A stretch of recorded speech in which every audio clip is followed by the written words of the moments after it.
suis très contente d'être avec vous aujourd'hui pour la signature de cet mémorandum d'entente entre le MCC, le Côte d'Ivoire et Burkina Faso. Comme vous le savez, MCC, c'est une agence du gouvernement américaine qui travaille seulement avec les pays qui sont les meilleurs gouvernés, qui respectent la liberté économique, la bonne gouvernance et l'investissement dans leur peuple. Je suis très heureux et très fière de la Côte d'Ivoire, car en 2018, le Congrès américain a donné l'autorisation à MCC de poursuivre des investissements régionaux avec des pays dans la sous-région de l'Afrique de l'Ouest. Et Côte d'Ivoire est parmi un des premiers pays pour poursuivre ce nouveau type de financement de MCC. Mesdames et messieurs, l'événement qui nous rassemble ce jour revêt une importance toute particulière en raison de sa résonance intégrationniste.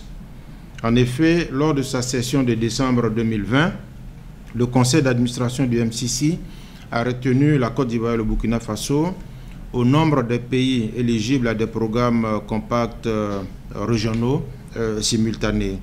C'est pour fixer le cadre de collaboration pour le développement de ce programme que ce mémorandum est rédigé.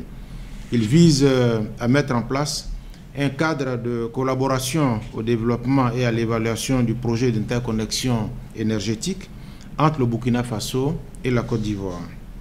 Ce projet devait inclure une ligne de transport reliant Fakessé-Dougou dans le nord de la Côte d'Ivoire à Bobo-Dioulasso dans le sud de Burkina Faso.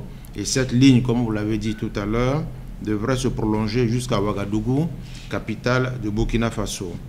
À cela s'ajoutent bien sûr des réformes politiques et institutionnelles introduites aussi bien au Burkina Faso qu'en Côte d'Ivoire, ainsi que certaines infrastructures et activités associées.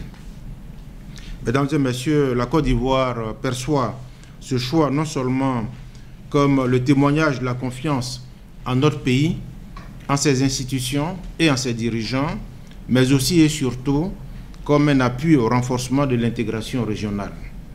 C'est le lieu de féliciter l'équipe mixte MCC Côte d'Ivoire-Burkina Faso qui a travaillé ardemment à la réussite de la présente cérémonie.